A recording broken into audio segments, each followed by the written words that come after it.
तो इसको हम स्टार्ट करते हैं। एक इंडक्टर के पास एनर्जी क्यों होनी चाहिए और क्या उसके पास कैपेसिटी होती है कि वो एनर्जी को होल्ड कर सके। तो ये दोनों चीजें, the answer is when we flow a current through an inductor, इसमें जब करंट फ्लो कराते हैं तो करंट स्टार्ट करते हैं, उसकी वैल्यू होती है 0 और थोड़ी देर बाद ये इंक्रीज होकर अपनी मैक्सिमम वैल्यू आई पे पहुंच जाएगी। When the current increase, we all know it opposes.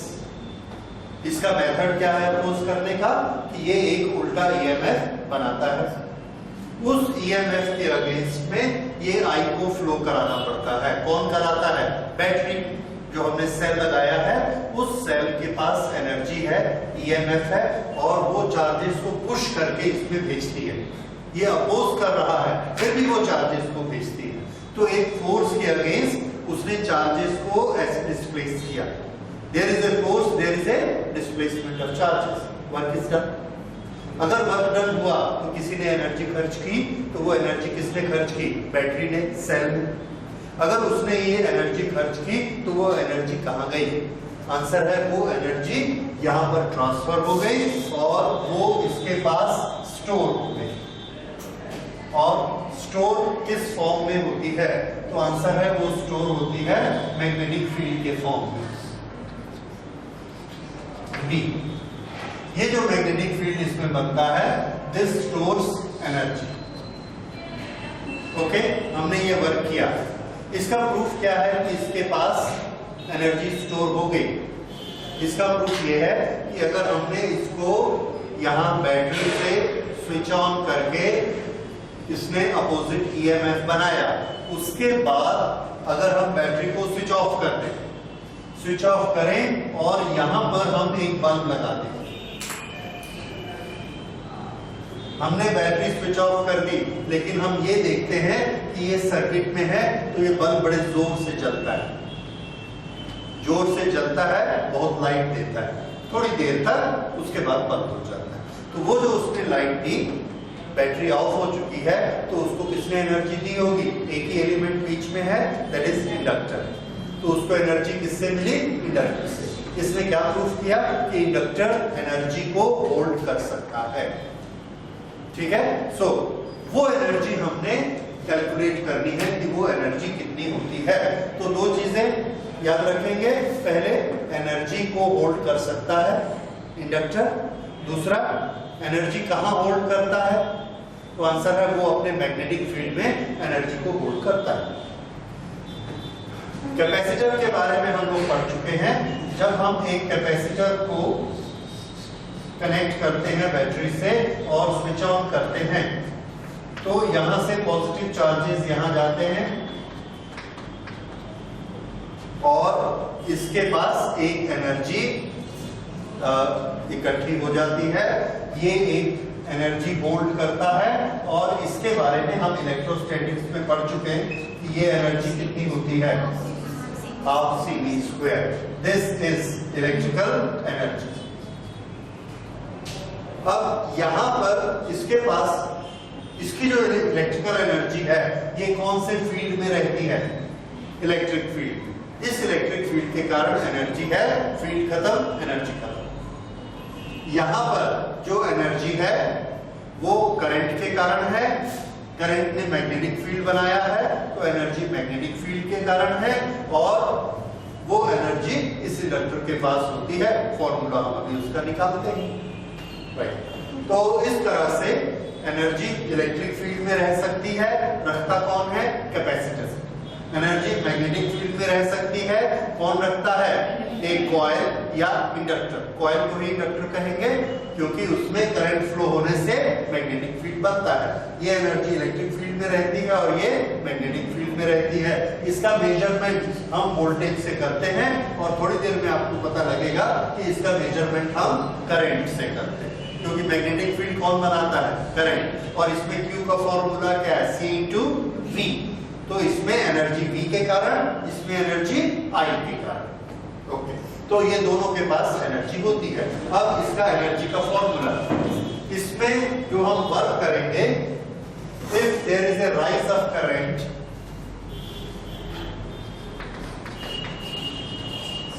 if there is a rise or change of current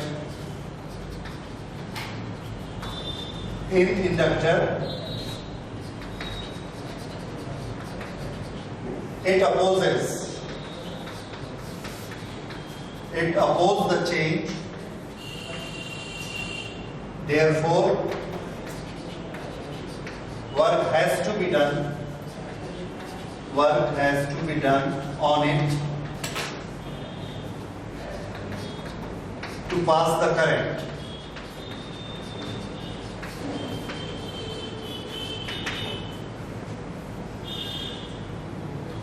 This work done converts into energy.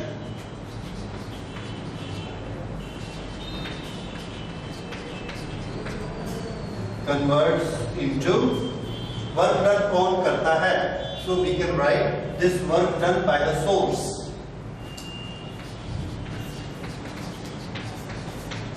This work done by the source convert to electrical potential energy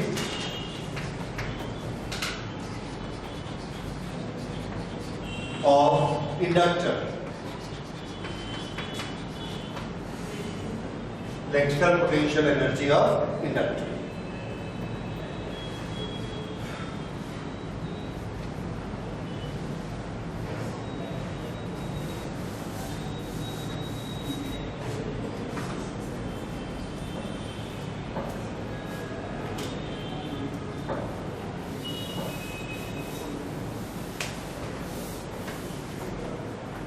A small work done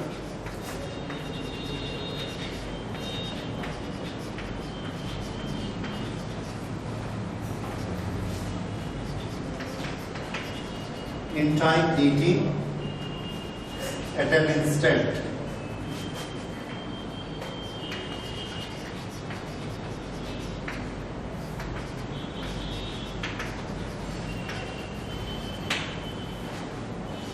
small work done हम calculate करना चाहते हैं। Work done का हमारे पास formula है V × I। किसी भी instant पर जो वोल्टेज की वैल्यू होती है उसको हम लोग लिखते हैं E, that is voltage EMF, E into I. This is what? Work done per second.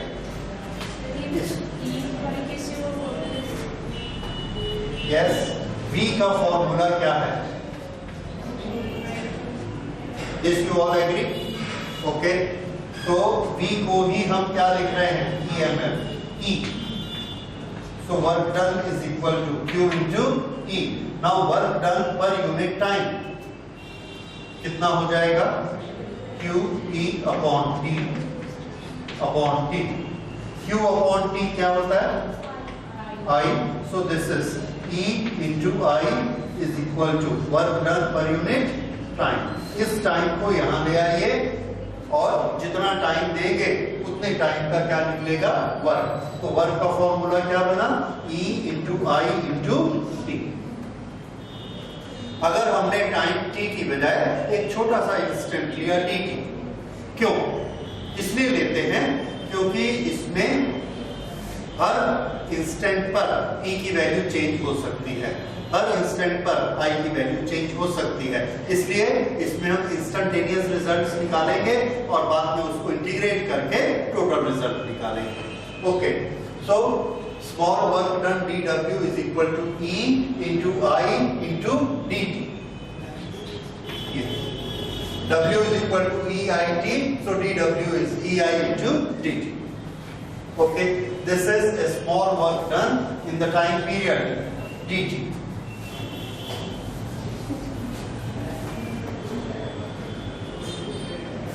Therefore,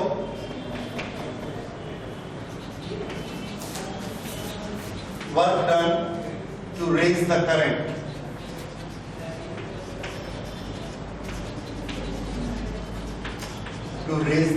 to I. दोनों साइड इंटीग्रेट कर देंगे this. So integration of dW is equal to integration of EI dt. Work done W is equal to, इसमें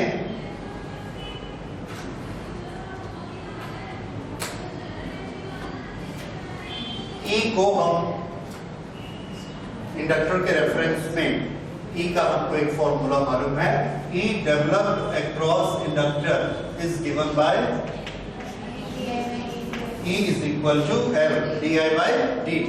negative होता है, okay, that is for direction, magnitude L di by dt. तो इसको हम लिख लेते हैं L di by dt multiplied by I multiplied by dt. This is cancelled. L is a constant, it comes out, so we have to integrate I into dI. So work done to raise the current up to I is L I square upon 2. This work done converts into energy.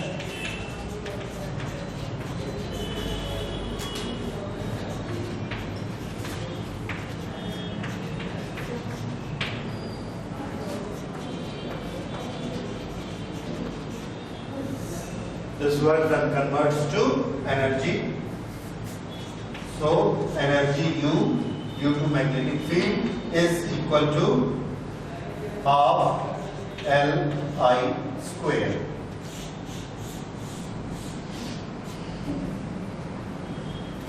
So this is energy stored in an inductor.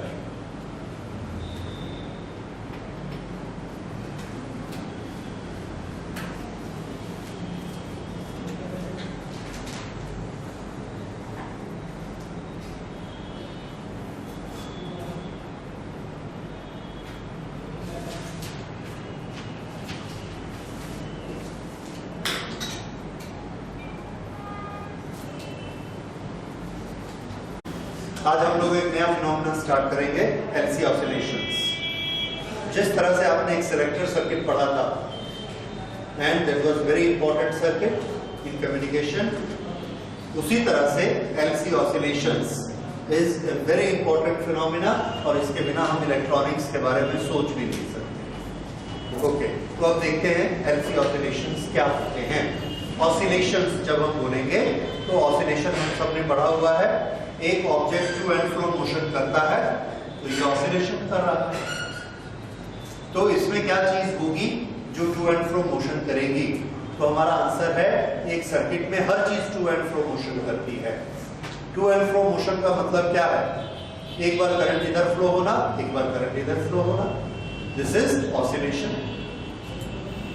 Current का flow होना oscillation है, voltage का इधर बढ़ना फिर इधर बढ़ना ये ऑसिलेशन है, इलेक्ट्रिक फील्ड का इधर बढ़ना ऑसिलेशन है। इस तरह से एनर्जी बनेगी फिर जीरो हो जाएगी, फिर बनेगी फिर जीरो हो जाएगी, ये ऑसिलेशन। तो ये ऑसिलेशंस हम कैसे पैदा करते हैं, किस सर्किट से बनाते हैं, इसका फंडामेंटल आज हम लोग पढ़ेंगे, एलसी ऑसिलेशंस। एलसी ऑसिलेशन के लिए हम लोग लेते हैं inductor and capacitor which are parallel.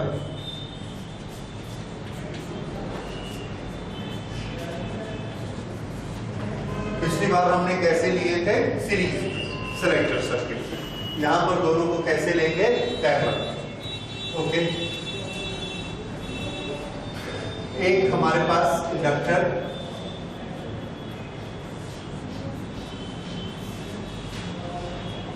और एक कैपेसिटर हमने इसके साथ जोड़ा और ये पैरेलल में, this is L, this is C। LC oscillation start करने के लिए जब हम इसको स्टार्ट करते हैं, एक बार इसको एनर्जी देते हैं बैटरी के थ्रू।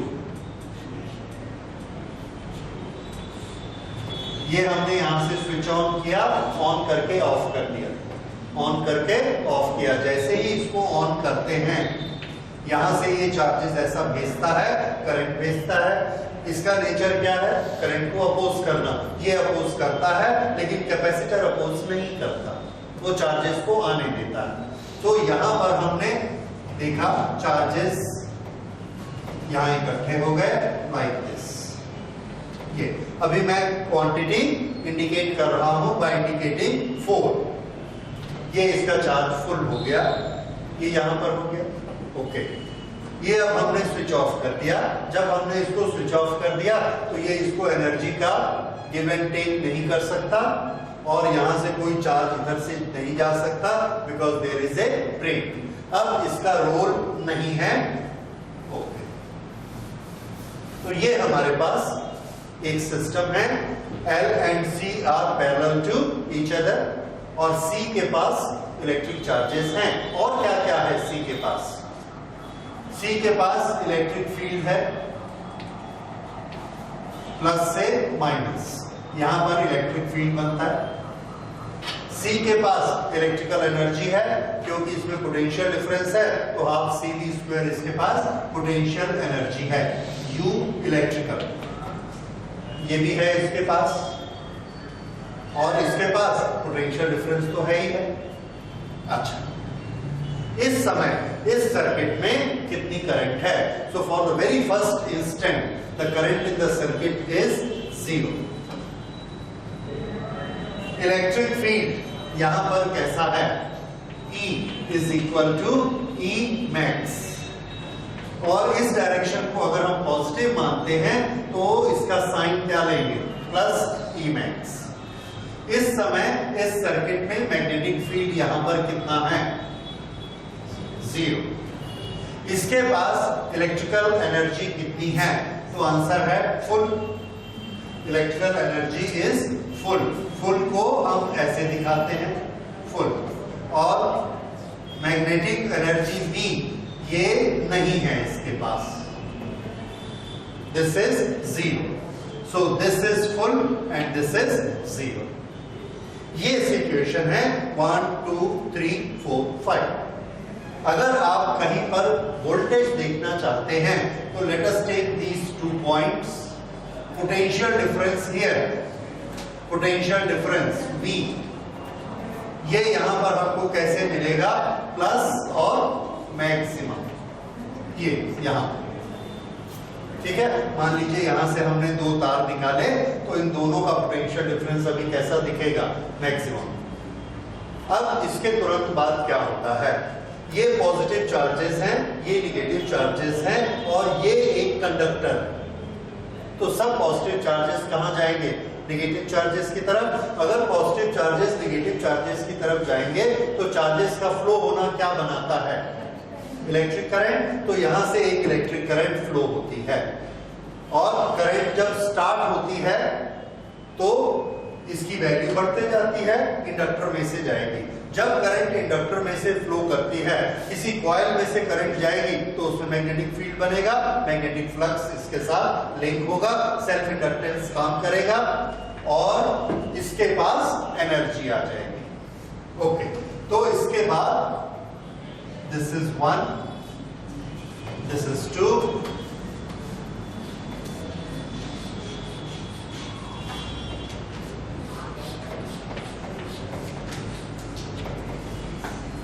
ये इसके चार्ज और ये चार्ज जो इतने थे ये यहां से फ्लो होने शुरू हुए तो ये कम हो रहे हैं। करंट का क्या हो रहा है? Current increasing.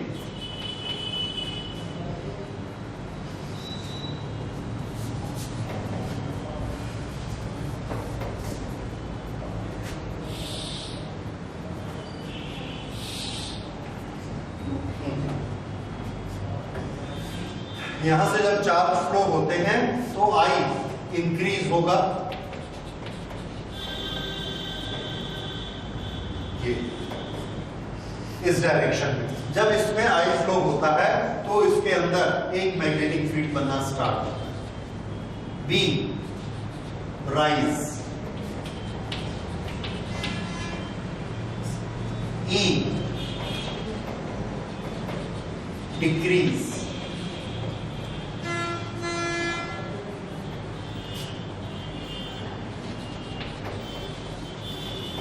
ये E है, ओके।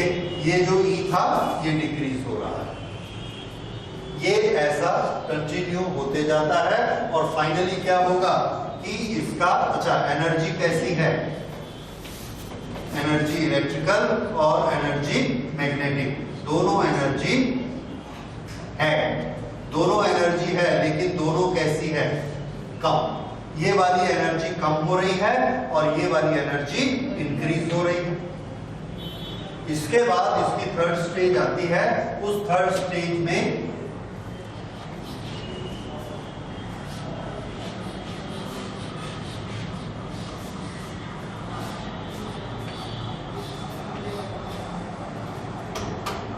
ये लगातार चार्जेस इधर भेज रहा था, ये अपनी एनर्जी यूज करके यहां से चार्जेस चले गए, बाकी जितने थे उसको भी इसने भेज दिया।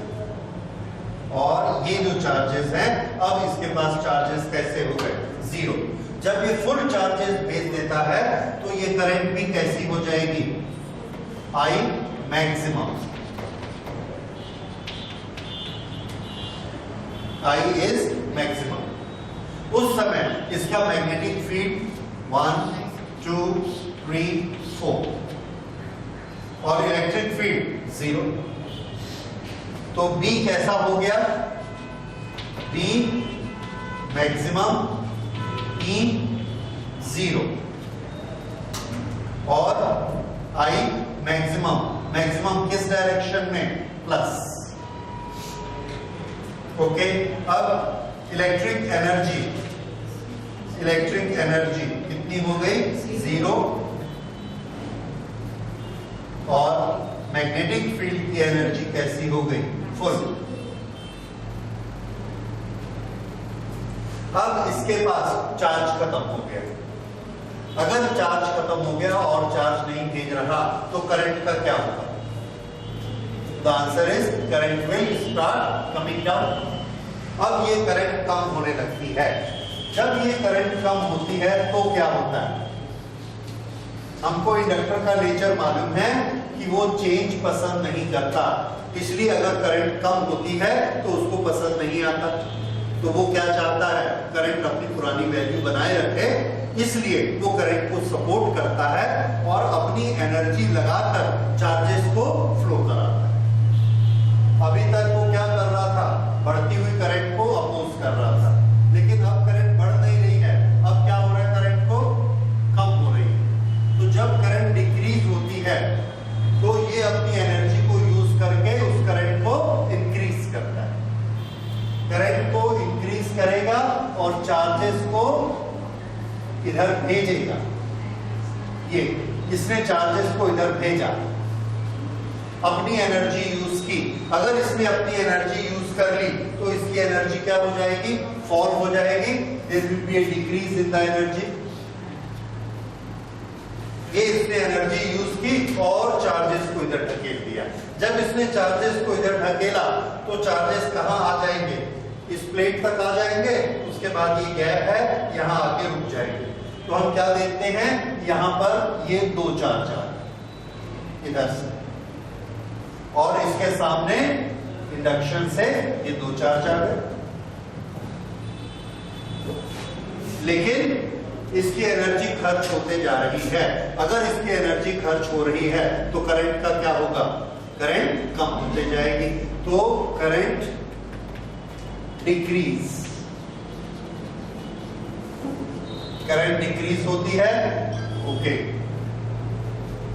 इलेक्ट्रिक फील्ड, ये यहां कैसा था, इलेक्ट्रिक फील्ड 0, अब यहां पर इलेक्ट्रिक फील्ड राइज होता है, E राइज, पर ये कैसा है, निगेटिव, उल्टी तरफ। पहले कैसा हमने शुरू में दिया था, पॉजिटिव, पॉजिटिव वाला डिक्रीज हुआ, डिक्रीज होके 0 हो गया, 0 होने के बाद अब ये उल्टी डायरेक्शन में बना, ये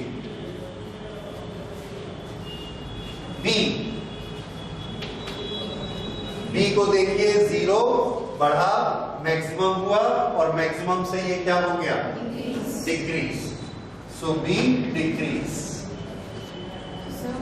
हाँ सर, जो चार्जेस फ्लो के आता है तो उसको न्यूट्रलाइज कर देते होंगे, किसको, दूसरे पेट वाले को,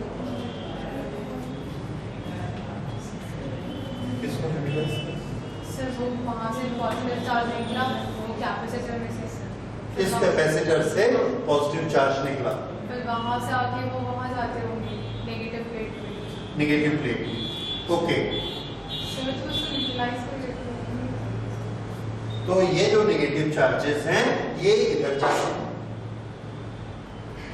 पॉजिटिव चार्ज का इधर जाना मीन्स करंट का फ्लो करना। करंट फ्लो करने का एक्चुअल मीनिंग क्या होता है? इलेक्ट्रॉन का चलना। तो हम ये मान रहे हैं, जब हम बोल रहे हैं कि पॉजिटिव चार्ज इधर जा रहे हैं, तो इसका मतलब एक्चुअली इलेक्ट्रॉन इधर जा रहे हैं। ठीक है, तो ये इलेक्ट्रॉन इधर जाते हैं, तो ये उसको रोकता है। रोकने में इसमें एनर्जी आ जाती है। जब एनर्जी आती है और करंट कम होने लगती है, तो ये क्या करता है? उस करंट को उसी डायरेक्शन में फिर से भेज देता है। अगर ये एनर्जी नहीं देता तो यहाँ बात खत्म हो जाती है। फिर से आप जो बोल रहे हो बिल्कुल ठीक है कि ये प्लस माइनस दोनों आपस में शॉर्ट हो जाएं, बात खत्म हो सकती है। अगर हम इसको हटा दें और यहाँ पर एक प्लेन कंडक्टर लगा दें, एक प्लेन वायर लगाएं, तो क्या होगा? ये सारे प्लस माइनस में चले जाएंगे, चार्ज क्या हो जाएगा? जीरो, खत्म। उसके बाद आगे कोई एक्शन नहीं होगा। लेकिन इंडक्टर लगाने से क्या हो गया? इसने इसकी सारी एनर्जी खुद ले ली, अपनी इसकी एनर्जी ले ली। अगर यहां पर एक प्लेन वायर होता तो क्या होता? ये सब चार्ज उसमें से जाते, मैग्नेटिक फील्ड नहीं बनता, सारी एनर्जी हीट में कन्वर्ट हो जाती, रेडिएट आउट हो जाती। तो रेडिएट आउट हो जाती और पॉजिटिव चार्जेस नेगेटिव में आके जीरो हो जाते और दैट्स ऑल। लेकिन इंडक्टर आ गया बीच में। इंडक्टर क्या करता है? इंडक्टर में जब करंट फ्लो होती है तो वो हीट नहीं होता है, हीट रेडिएट नहीं करता है, वो मैग्नेटिक फील्ड बना के उस एनर्जी को अपने अंदर समेट लेता, रेडिएट आउट नहीं करता। तो उसने उस एनर्जी को रख लिया। तो चार्जेस का क्या हुआ? चार्जेस आगे नहीं बढ़े, रुक गए वहीं पे। क्यों? क्योंकि करंट आई, उसने उस एनर्जी को समेट के अपने पास रोक लिया। अब जब वो करंट कम होने लगी तो फिर उसको समझ में आया कि ये तो सर्किट की करंट बंद हो रही है, तो उसने अपनी एनर्जी निकाली, खर्च की और फिर से चार्जेस को भेजना शुरू कर दिया। इसमें क्या हो गया? इसमें टाइम लैग आ गया। अगर एक प्लेन कंडक्टर होता तो तुरंत ये इधर आ जाते, इंस्टेंटेनियस, और डिस्चार्ज हो जाता, खत्म हो जाता। इंडक्टर बीच में आने से टाइम लैग हो गया कि ये पहले चार्जेस निकले करंट बन के, इंडक्टर ने इनको रोक लिया। रोक के एक बार अपनी एनर्जी ऐसी बढ़ाई, फिर देखा कि चार्ज तो खत्म हो रहे हैं, फिर उसने अपनी एनर्जी खर्च की और चार्ज को भेज दिया वापस, इस डायरेक्शन में भेज दिया। लेकिन इस दौरान क्या हो गया? टाइम। तो इसमें थोड़ा सा टाइम लैग आ गया और थोड़ी देर में ये चार्जेस प्लस वाले उसने इधर भेज दिए और माइनस वाले इधर भेज दिए। That is flow of current. Plus एक तरफ जाते हैं और माइनस दूसरी तरफ आते हैं। इस तरह से इसने चार्जेस को इधर भेजना शुरू किया और माइनस को इधर भेजना शुरू किया। तो ये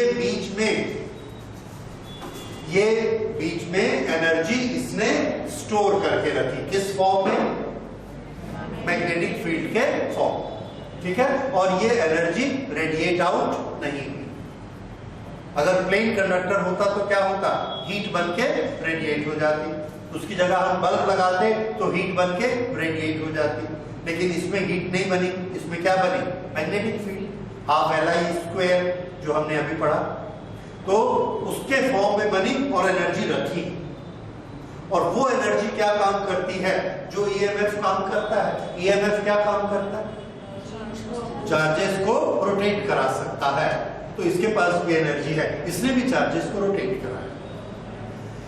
एक बैटरी के अंदर पॉजिटिव चार्जेस भी होते हैं और नेगेटिव चार्जेस भी होते हैं, लेकिन अंदर में ही दोनों शॉर्ट नहीं हो जाते, प्लस से माइनस। क्यों नहीं शॉर्ट हो जाते? क्योंकि दोनों में पोटेंशियल डिफरेंस होता है और इसके बीच में केमिकल एनर्जी होती है जो पॉजिटिव को एक तरफ और नेगेटिव को एक तरफ ढकेल के रखती है। तो हम उसको ऊपर से रास्ता देते हैं, बैटरी के बाहर से।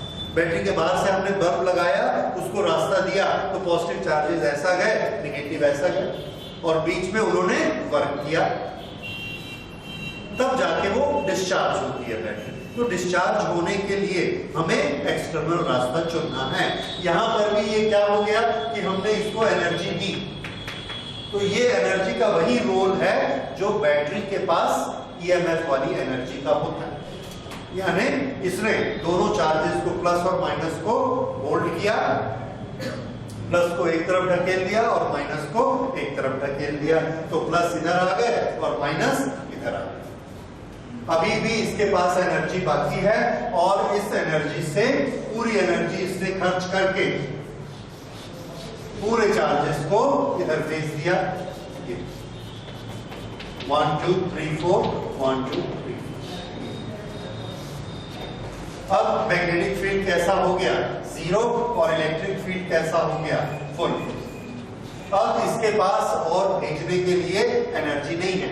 अगर इसके पास और एनर्जी नहीं है तो चार्ज नहीं चलेंगे। अगर चार्ज नहीं चलेंगे तो आई करंट क्या हो जाएगी? 0। ई कैसा हो जाएगा? मैक्सिमम, लेकिन negative. B is 0। Electrical energy, this is maximum, and magnetic energy, this is 0.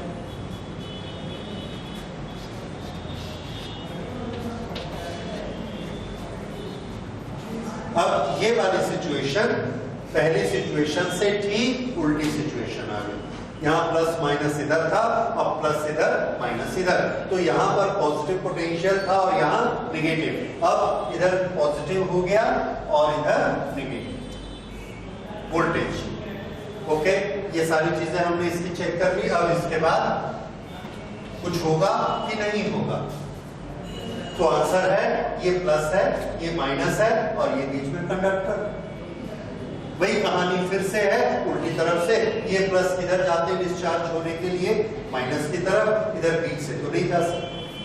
तो ये जब इधर से ऐसे चलते हैं तो करंट फ्लो स्टार्ट होती है और करंट फ्लो किधर स्टार्ट होगी?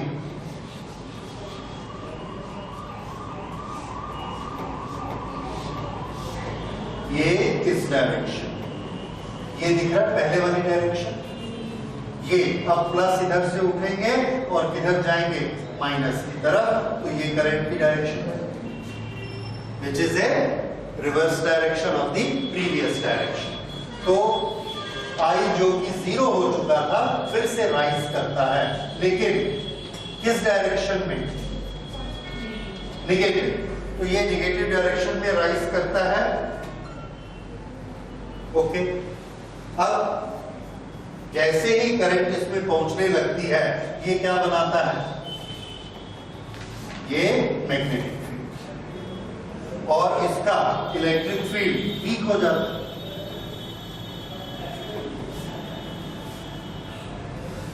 सो current rise, what happens to E? E जो कि मैक्सिमम निगेटिव था ये कैसा हो गया?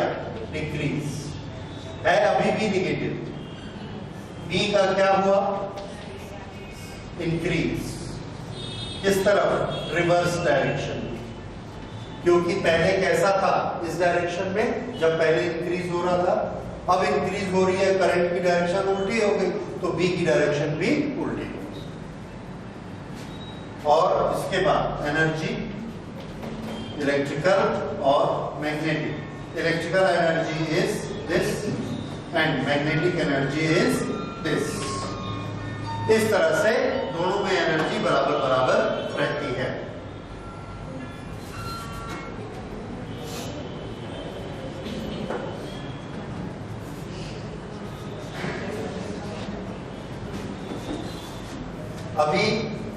अभी पुश करने का काम कौन कर रहा है? किसकी एनर्जी से हो रहा है? कैपेसिटर की एनर्जी से। करेक्ट। अभी इसके पास चार्जेस बाकी, तो ये करंट को और बढ़ाता है एंड करंट बिकम मैक्सिमम।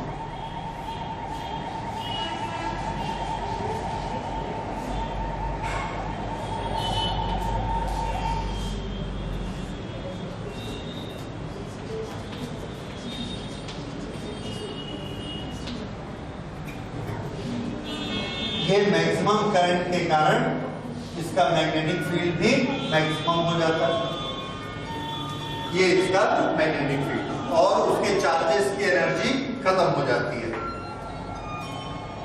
अब चार्जेस जब आ जाएंगे तो इसके पास चार्ज क्या हो जाएंगे, जीरो।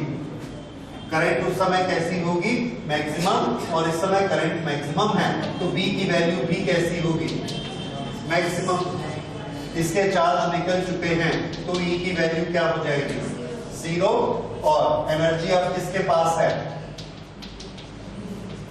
B, मैग्नेटिक फील्ड के पास फुल एनर्जी। ओके, अब जब इसके फुल चार्जेस यूज हो गए, अब और चार्जेस नहीं भेज सकता, तो अगले इंस्टेंट पर क्या होने वाला, next instant the current will decrease. Okay, now the current start falling, और ये इसको पसंद नहीं आता, that current should change, what it will do, it will support the current. तो जो करंट ऐसे जा रही थी, अभी अपनी एनर्जी खर्च करके उन चार्जेस को इधर थ्रो करता है, इस तरफ भेजता है, और नेक्स्ट स्टेप में व्हाट वी फाइंड कि यहाँ इंडक्टर से चार्जेस निकल के कैपेसिटर की तरफ आने शुरू हो जाते हैं। ये चार्जेस इसने थ्रो किए, थ्रो करने के लिए एनर्जी इसके पास थी, वो एनर्जी इसने यूज की तो इसकी एनर्जी कम हो गई, दिस एनर्जी इज डिक्रीज, और ये करंट इधर आ गया। लेकिन चार्जेस कम होते जा रहे हैं, एनर्जी कम होती जा रही है, तो करंट भी कैसी होती जाएगी, करंट विल डिक्रीज। ओके, ये जो मैक्सिमम करंट पहुंची थी ये कैसी थी, निगेटिव। अभी भी करंट कैसी चल रही है, इसको हमने निगेटिव बोला, सो वैसे पॉजिटिव होता है ये, बट ऐसा स्टार्ट किया, लेट्स डू। ये करंट इधर से आई, इसको प्लस बनाया, और इलेक्ट्रॉन इधर आ गए, ये माइनस बनना शुरू हुआ। अब V यहां से यहां पर V कैसा हो रहा है, डिक्रीज, E इंक्रीज, और एनर्जी दोनों के पास थोड़ी थोड़ी रहती है, ये एनर्जी। This is number 8। और अभी चार्जेस को पुश करने का काम कौन कर रहा है, इंडक्टर, अपनी एनर्जी खर्च करके। अभी इसके पास थोड़ी सी एनर्जी और है, इसको भी भेज देता है, और पूरे चार्जेस यहां पर आ जाएंगे। जब पूरे चार्जेस यहां पर आ जाएंगे, ये 1 2 3 4, 1 2 3 4,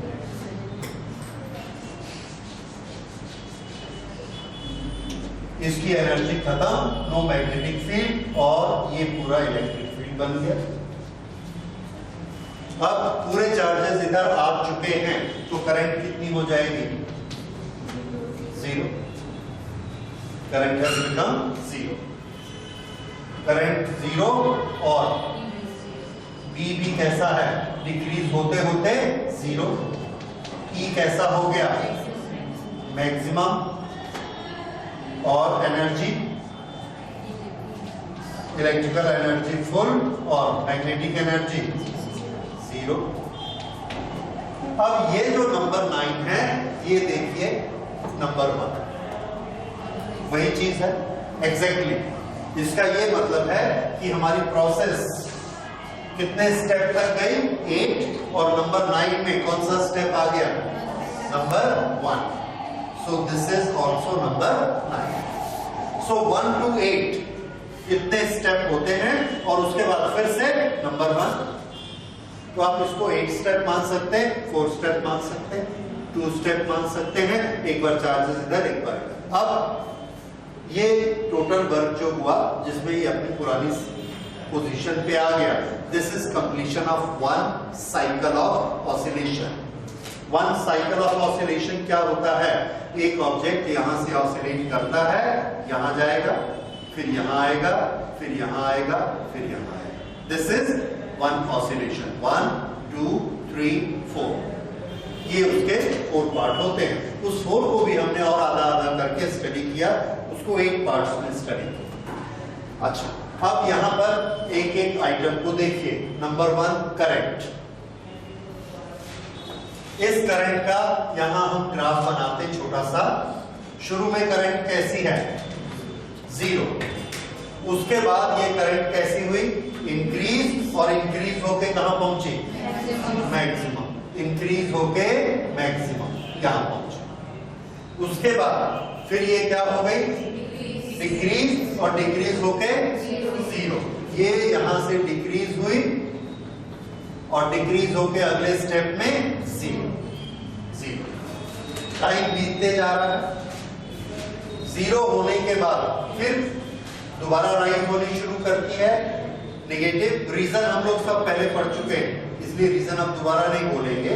ये नेगेटिव, और नेगेटिव होके कैसी बन गई? मैक्सिमम। ये यहां से नेगेटिव, और नेगेटिव होके कैसी बन गई? मैक्सिमम। उस मैक्सिमम के बाद फिर क्या होती है? डिक्रीज, डिक्रीज होके 0, ये डिक्रीज और डिक्रीज होके 0। ये करंट का साइकिल 1। फिर दूसरा, फिर तीसरा, फिर चौथा, ये वाली करंट इसमें बन रही है। तो करंट एक बार कैसी हो रही है? प्लस, और फिर कैसी हो रही है इतने टाइम के बाद? Minus, plus minus, plus minus, plus minus. So current is oscillating. ये बात समझ में आ गई? ओके। सो आई ऑसिलेट, आई ऑसिलेट। अब दूसरी चीज देखिए, यहां से हमने 2 तार ले लिए, ये 2 कंडक्टर, और इसके बीच में वोल्टमीटर लगाया मान लो। अभी ये क्या दिखाएगा? प्लस, और ये क्या दिखाएगा? माइनस। इस तार में कितना वोल्टेज आ रहा है? फुल। और कौन सा आ रहा है? प्लस। यहां पर आ गए, कैसा वोल्टेज हो गया? हाफ, लेकिन है अभी भी प्लस। उसके बाद यहां आ गए, वोल्टेज क्या हो गया? 0। अगर हम इसका ग्राफ बनाना चाहें, देखिए V का या E का ग्राफ टाइम के साथ शुरू में कैसा था? फुल। V अक्रॉस कैपेसिटर शुरू में फुल था, फिर ये कैसा हो गया? कम हुआ, और कम होके 0 हो गया। यहां से कम हुआ और कम होके 0 हो गया। ये 0 होने के बाद फिर ये कैसा हुआ? नेगेटिव डायरेक्शन में इंक्रीज होना शुरू हुआ। Sorry, not electric field, voltage. हमने यहां से तार को जोड़ा हुआ है, देखिए इस तार में अब कैसा पोटेंशियल आ रहा है? नेगेटिव। तो यहां पर हमको वोल्टेज मिलेगी नेगेटिव। अब इस तार में कैसा आ रहा है? नेगेटिव। कैसा? फुल। तो ये नेगेटिव हो गया फुल। इसके बाद नेगेटिव कम हो गया, थोड़ा सा और टाइम बीता, नेगेटिव कम हो गया, और उसके बाद 0 हो गया। ये 0 हो गया। उसके बाद फिर से ये वाली तार में इसका पोटेंशियल हम नोट कर रहे हैं। फिर से कैसा आ गया? पॉजिटिव, ये पॉजिटिव, और फिर positive, full cycle complete. Positive full cycle. पहले कैसा था? प्लस, फिर माइनस, फिर प्लस, और आगे बढ़ेंगे तो फिर माइनस, फिर प्लस, फिर माइनस, फिर प्लस। ये क्या चीज है? Voltage, time. ये क्या चीज है? करंट। ओके, करंट ऑसिलेट कर रही है, वोल्टेज ऑसिलेट कर रहा है। अब इलेक्ट्रिक फील्ड देखिए, ये इलेक्ट्रिक फील्ड यहां ऐसा बना, मैक्सिमम, मैक्सिमम इलेक्ट्रिक फील्ड। फिर इलेक्ट्रिक फील्ड कम हुआ, इलेक्ट्रिक फील्ड कम हुआ, फिर इलेक्ट्रिक फील्ड 0 हुआ। जैसा वोल्टेज चलता है वैसा ही इलेक्ट्रिक फील्ड भी चलता है। ओके, क्योंकि इलेक्ट्रिक फील्ड का फॉर्मूला क्या है? dV/dr। तो उसी तरह से यहां पर इलेक्ट्रिक फील्ड उल्टा हुआ, उल्टा होने के यहां पर 0 होने के बाद में फिर चेंज हुआ। इसी तरह से मैग्नेटिक फील्ड भी बनाएंगे हम, तो मैग्नेटिक फील्ड ऐसा बनेगा, जैसे जैसे करंट वैसे वैसे मैग्नेटिक फील्ड। तो हम क्या देखते हैं इस सर्किट में?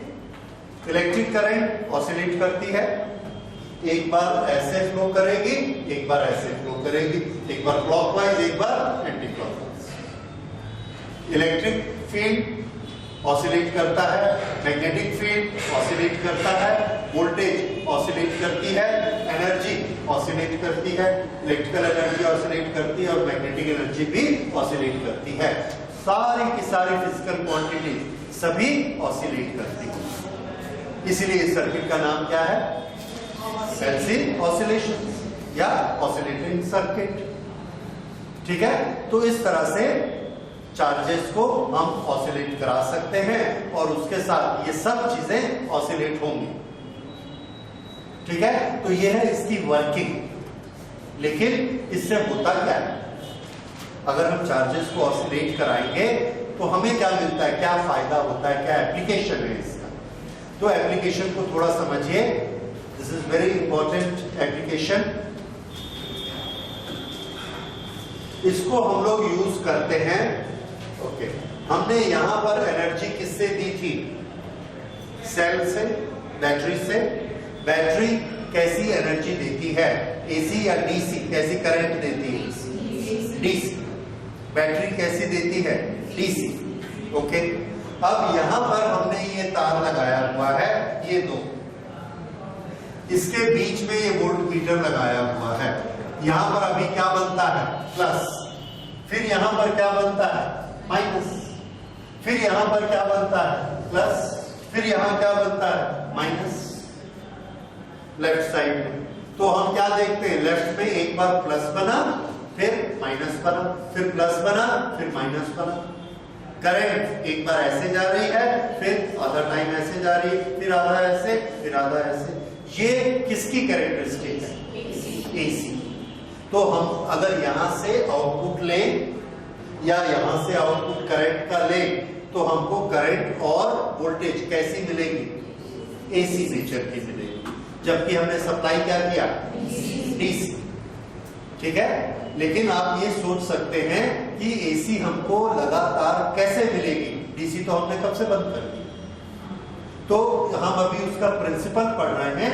एक्चुअली हम डीसी बंद नहीं करते, उसको एक ट्रांजिस्टर के थ्रू देते। तो जब हम ट्रांजिस्टर वाला चैप्टर पढ़ेंगे तो ट्रांजिस्टर का एक एप्लीकेशन पढ़ेंगे, how can we give supply to oscillating circuit, वहां पर आएगा। तो बैटरी से लगातार इसको एनर्जी मिलती रहेगी। कौन से फॉर्म में? डीसी। और ये हमको आउटपुट किस फॉर्म में देता है? एसी। ऐसी मशीन को क्या कहते हैं आप? जिसको हम डीसी देते हैं और वो हमको एसी देती है। ओके, हम लोग बहुत यूज करते हैं, that is known as inverter.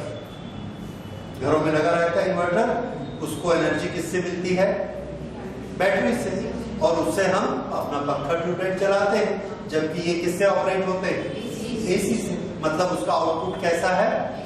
AC. और इनपुट कैसा है? That is inverter. वो इन्वर्ट कर देता है उसके नेचर को। सो दैट इज, तो ये एक प्रिंसिपल है। इससे हम समझ सकते हैं कि किस तरह से ऑसिलेट करके हम डीसी को एसी बना सकते हैं। अच्छा, अब उसके बाद यहां पर हमको अगर अल्टरनेटिंग करंट चाहिए और बहुत हाई फ्रीक्वेंसी की चाहिए, तो इसकी जो फ्रीक्वेंसी आएगी, फ्रीक्वेंसी क्यों आएगी? एक बार साइकिल ऐसे बना, दूसरी बार साइकिल ऐसे बना, दिस इज वन साइकिल। फिर दूसरी बार ऐसा हुआ, ऐसा हुआ, फिर तीसरी बार ऐसा, ऐसा। ये क्या हो रहा है? एक एक साइकिल कंप्लीट होते जा रहा है। एक सेकंड में जितनी बार ये ऐसे साइकिल कंप्लीट होंगे उसको हम क्या बोलेंगे? Frequency of oscillation. समझ आया? Frequency of oscillation. एक बार ऐसे जाना, फिर एक बार ऐसे आना, दिस इज वन साइकिल। फिर दूसरी बार ऐसे जाना, फिर ऐसे आना, टू साइकिल्स। लाइक दैट एक सेकंड में जितनी बार होगा that will be known as frequency. और ये किस पर डिपेंड करता है? ये डिपेंड करता है कि C की वैल्यू कितनी है और L की वैल्यू कितनी है। C हमने बहुत बड़ा लगा दिया। बहुत बड़ा लगाने से क्या होता है कि चार्ज होते जा रहा है, होते जा रहा है, होते जा रहा है। It takes some time. Okay, तो टाइम ज्यादा लगेगा, उसको ज्यादा टाइम लगेगा तो उसके साइकिल की फ्रीक्वेंसी कम हो जाएगी। वही चीज इंडक्टर की है, जितना बड़ा इंडक्टर लगाएंगे उतनी देर तक वो एनर्जी को लेता रहेगा और उतनी देर तक एनर्जी चलाता भी रहेगा। तो साइकिल कब चेंज होगा? फिर बहुत देर बाद होगा।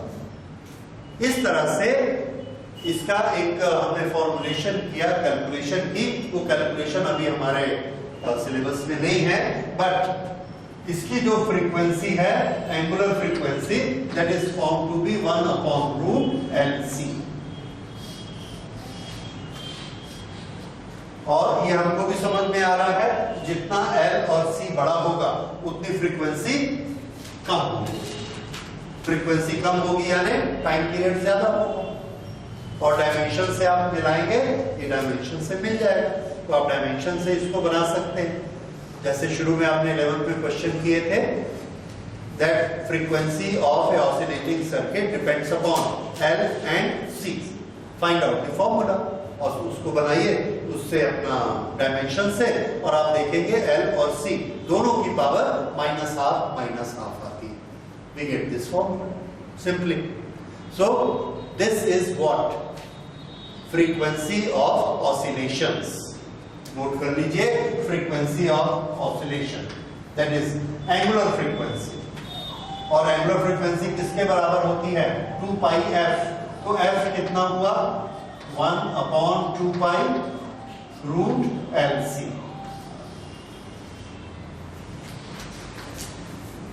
f is equal to 1/2π√LC। Okay, ये इसकी फ्रीक्वेंसी होती है, यानी इतनी बार करंट आएगी और जाएगी। अगर हम C और L की वैल्यू सुटेबली चेंज करें, बहुत ही कम कर दें, तो ये फ्रीक्वेंसी कैसी हो जाएगी? बहुत हाई हो जाएगी। और ये हम लोग कोशिश करते हैं कि हमको बहुत हाई फ्रीक्वेंसी की करंट मिले। हमको इलेक्ट्रॉनिक्स में, कम्युनिकेशन में उसकी जरूरत पड़ती है, तो ये करंट हम वैसे क्रिएट कर सकते हैं, क्योंकि कम्युनिकेशन में हमको कैरियर करंट की जरूरत पड़ती है। जब कम्युनिकेशन पढ़ेंगे उसमें हम पढ़ेंगे कैरियर करंट क्या होती है। ऑसिलेटर हमको एक करंट देता है जो प्लस माइनस होती है और बहुत हाई फ्रीक्वेंसी से होती है, तो ये उसके काम आता है। और एक बड़ा इंपॉर्टेंट यूज है, एंड वो बहुत पॉपुलर यूज है। वो यूज इस तरह का है, देखिए यहां पर इस सर्किट में हमने कहीं पर भी ऐसे जोड़कर ये एक एंटीना लगा दिया। एंटीना, अब देखिए जब ये सब प्लस बने तो इस एंटीना का पोटेंशियल कैसा हो गया? प्लस। दिख रहा है, ये प्लस से जुड़ा होगा। जब ये वाली सिचुएशन माइनस वाला कहां था? इधर, ये फर्स्ट। जब ये एंटीना यहां है तो इसका पोटेंशियल कैसा है? निगेटिव पोटेंशियल का मतलब और पॉजिटिव पोटेंशियल का मतलब इलेक्ट्रॉन की भाषा में बताइए। कोई ऑब्जेक्ट निगेटिव पोटेंशियल कब रखता है? जब उसके पास बहुत सारे इलेक्ट्रॉन इकट्ठे हो जाते हैं, तो उसका पोटेंशियल कैसा माना जाएगा? नेगेटिव। पॉजिटिव कब होगा? जब ये इसके इलेक्ट्रॉन निकल जाएंगे, जितने होने चाहिए उससे भी ज्यादा निकल जाएंगे, तो वो कैसा बन जाएगा? पॉजिटिव। अब इस सर्किट में एंटीना के इलेक्ट्रॉन का क्या हो रहा है? ये दो सिचुएशन, यहां पर सब इलेक्ट्रॉन यहां इकट्ठे हो गए और यहां पर सब इलेक्ट्रॉन निकल गए।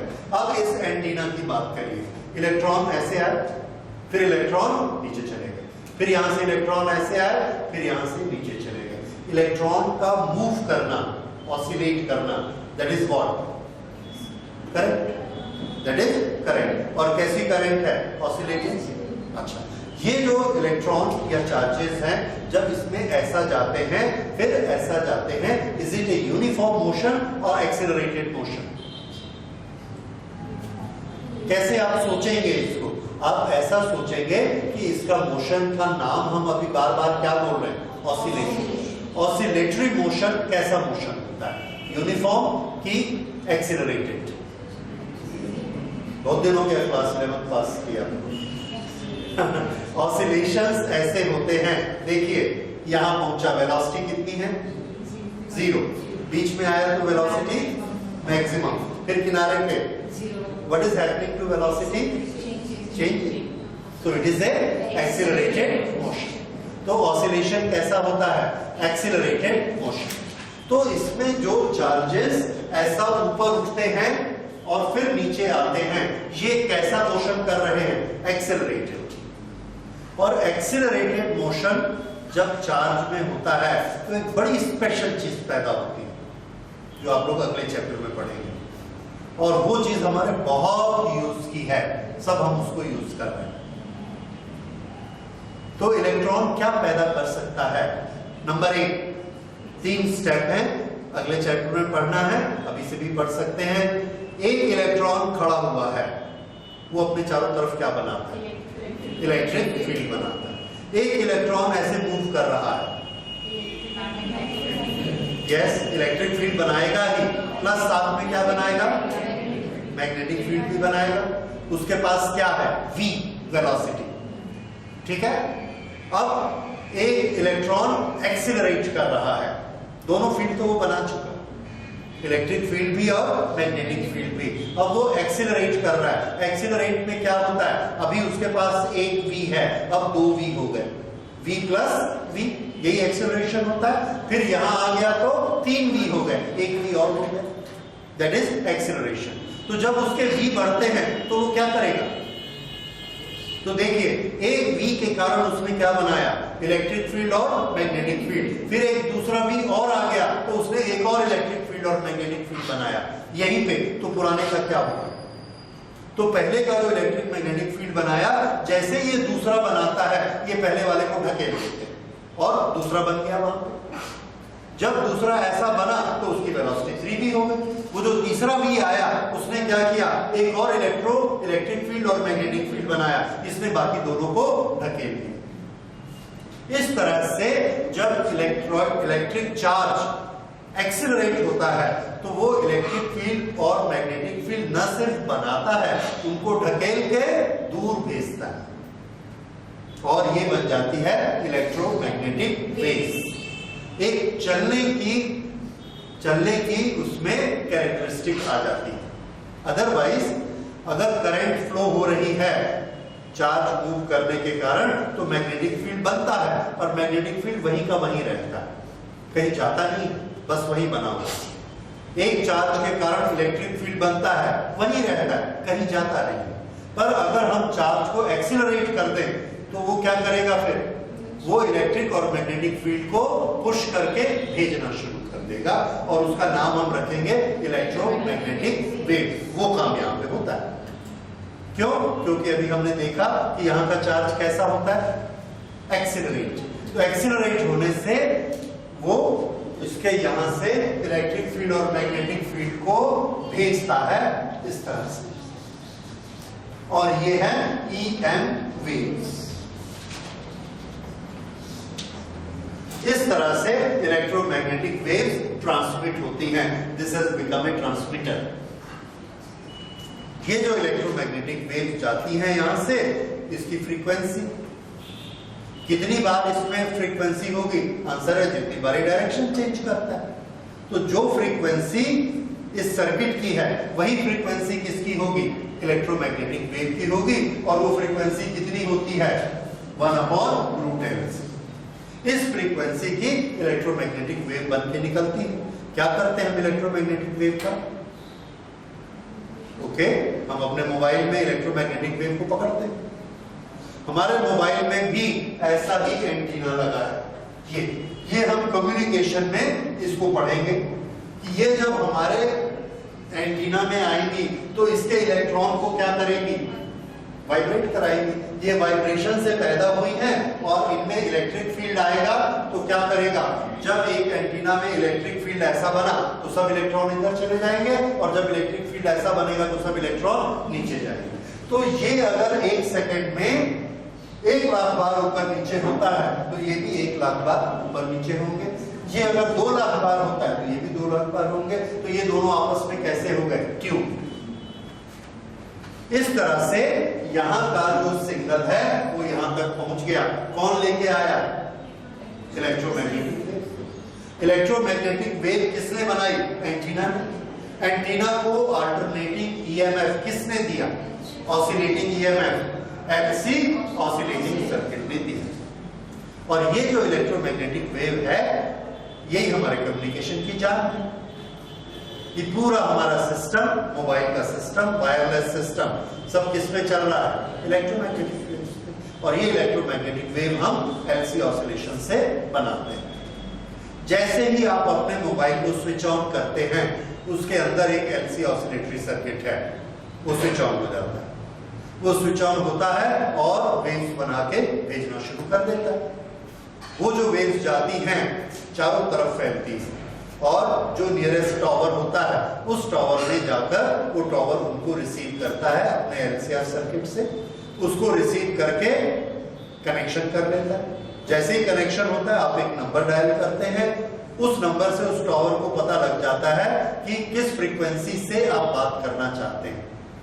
वो फिर उस फ्रीक्वेंसी को चारों तरफ अपने मशीन से, अपने एलसी ऑसिलेशन से वो वाली फ्रीक्वेंसी बनाकर ट्रांसमिट करता है अपनी एलसी मशीन से। वो वाली, जैसे हमने दबाया, हमारी फ्रीक्वेंसी है 1 लाख, ठीक है, तो ये फ्रीक्वेंसी कहां पहुंची? टावर में। टावर ने कनेक्शन कर लिया। क्यों? उसका जो एलसीआर सेलेक्टर सर्किट है उससे उसने हमारी वेव ढूंढ ली, फ्रीक्वेंसी, और इसको आपस में ट्यून करके कनेक्ट कर दिया। फिर हमने एक नंबर डायल किया, उसके कंप्यूटर ने वो नंबर को पढ़ा, उसको पता लग गया कि आप एक दूसरी फ्रीक्वेंसी, एक आदमी से बात करना चाहते हैं जिसके मोबाइल की फ्रीक्वेंसी 1,50,000 है, 150। उसने क्या किया? अपनी एलसी ऑसिलेशन मशीन से, ऐसी मशीन से 1,50,000 की फ्रीक्वेंसी पैदा की और अपना एंटीना लगा के उसने चारों तरफ रेडिएट किया, जो कि आपको टावर के ऊपर एंटीना दिखता है। उसने चारों तरफ किया। जिस आदमी के पास वो मोबाइल है जिसको आपने कॉल किया, उसने अपना एलसीआर रिसीवर सर्किट किस पर सेट किया हुआ है? 1.5 लाख पे। वो उसके साथ ट्यून करेगा। ट्यून करेगा तो वो ऑन करेगा, जो आपका टॉप का बटन है वो ऑन करेगा। जैसे ही ऑन करेगा उसके नियरेस्ट टावर को पता लग जाएगा कि मैं जो पूरे इंडिया में वेव्स भेज रहा था इस जगह पर किसी ने ट्यूनिंग कर ली। बाकी सब वेव्स को वो बंद कर देगा। उस जगह पर ट्यूनिंग हो गई। अब उसके पास 2 कनेक्शन है। पहले एक कनेक्शन उसने हमारे से किया हुआ है, दूसरा उस आदमी के साथ कनेक्शन हुआ, ठीक है। अब वो बीच में स्विचिंग ऑपरेशन करता है और स्विच करके उसको हमारे मोबाइल के साथ जोड़ देता है और हमारी उससे बातचीत शुरू हो जाती है। तो इसमें आप देखिए एलसी ऑसिलेशन कहां हुए। एक हमारे मोबाइल में था, हमने अपनी फ्रीक्वेंसी पैदा की 1 लाख और टावर तक भेजा। हम जब भी चालू करेंगे वो फ्रीक्वेंसी ही आएगी, दूसरी नहीं आएगी। वो हमारे सिम कार्ड में सर्किट है। एक ये चीज हो गई। दूसरा, उस टावर के पास एक एलसी सर्किट है जिसने की ये फ्रीक्वेंसी चारों तरफ फैलाई बना के। और तीसरा, ये 2 एलसी सर्किट काम किए। लेकिन अगली बार जब वो पार्टी हमको कॉल करेगी तो वो अपना एलसी सर्किट यूज करेगी। इसका मतलब है हर मोबाइल में हमको क्या चाहिए? एक एलसी ऑसिलेशन का सर्किट चाहिए। और अगर हम किसी को सेलेक्ट करना चाहते हैं फ्रीक्वेंसी को, तो एक हमको एलसीआर सीरीज सर्किट चाहिए। तो एक एलसी ऑसिलेशन ट्रांसमिशन के लिए और एक एलसीआर सेलेक्ट करने, एलसीआर सीरीज सर्किट। ये भी आपने पीछे पढ़ा है किस तरह से सेलेक्ट करता है। तो इस तरह से ये दोनों सर्किट मिला के हमारा मोबाइल सेट बनता है और ये दोनों काम हमारे हैं। सो this is a very important topic, oscillations. इससे हम ये सारे एप्लीकेशन यूज कर सकते हैं। ओके, हाँ बोलिए। इसमें चार्जेस एक तरफ जाते हैं फिर दूसरी तरफ आते हैं। करंट एक तरफ जाती है दूसरी तरफ आती है। 1 बार, 2 बार, 50 बार, 100 बार, 1 लाख बार। कब तक ऐसा चलता रहेगा?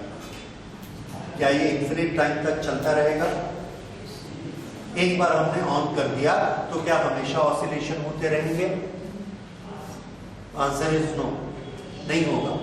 क्यों नहीं होगा? सोच के बताइए क्यों नहीं होगा। हाँ, very good, this is the reason. जितनी बार चार्जेस उस कंडक्टर को पार करेंगे उतनी बार उसमें कोई भी कंडक्टर बिना रेजिस्टेंस के नहीं होता। यहां से चार्जेस यहां जाते हैं, फिर यहां से यहां, तो इस कंडक्टर में जितना रेजिस्टेंस है इसको पार करना पड़ता है, और जब ये रेजिस्टेंस को पार करेंगे तो इसमें हीट बनेगी। ये वाली हीट बनके रेडिएट आउट हो जाएगी, और ये क्या चीज उसकी चलेगी? एनर्जी चलेगी। इस तरह से पहली बार जब हमने इसको एनर्जी दी थी तो इसके पास एनर्जी थी मान लो 100 यूनिट। ऐसे एक एक चक्कर में एक एक यूनिट कम होती जाती है, तो लास्ट में 100 साइकिल भरेंगे। 100 साइकिल भरने के बाद फिर क्या होगा? एनर्जी खत्म हो जाएगी। तो ये जो है ऑसिलेशंस, पहली बार जितनी करंट उठती है दूसरी बार उतनी करंट नहीं उठती। पहली बार जितना वोल्टेज होता है दूसरी बार उतना वोल्टेज नहीं होता, कम होते जाता है। ऐसे ऑसिलेशन को क्या बोलते हैं? ये आपने किया हुआ है। ऐसे ऑसिलेशन को हम कहते हैं डैम्प्ड ऑसिलेशन।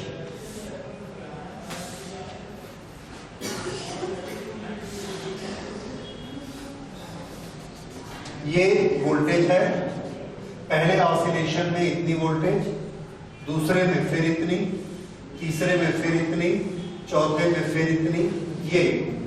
ये जो ऑसिलेशन हो रहे हैं ये एक चीज।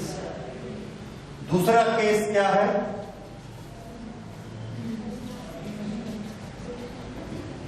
दूसरे केस में पहले में इतनी वोल्टेज है तो दूसरे में वोल्टेज कम हो गई, तीसरे में वोल्टेज और कम हो गई, या करंट की बात करें करंट कम हो गई, तो ये करंट ऐसे कम होते जाते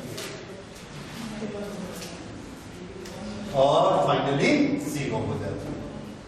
तो ये वाले जो हैं these are known as damped oscillation. Damped. और ये फिनोमेना क्या कहलाता है? डैम्पिंग। और ये डैम्प्ड है तो इसके सामने अनडैम्प्ड लगा दीजिए। These are undamped oscillations और these are damped। तो हमको कौन से मिलते हैं? तो आंसर है अगर हमने एक बार चार्ज देके छोड़ दिया है तो डैम्पिंग होगी, और ये हमको इस तरह के ऑसिलेशन मिलेंगे। लेकिन हमको चाहिए क्या? हम तो लगातार 10 मिनट तक 20 मिनट तक बात करते रहते हैं, और उस पूरे टाइम में हमको इलेक्ट्रोमैग्नेटिक वेव एक जैसी चाहिए। तो ये हमारी रिक्वायरमेंट है कि हमको ऑसिलेशन कैसे चाहिए? अनडैम्प्ड ऑसिलेशन चाहिए। लेकिन मिलते कैसे?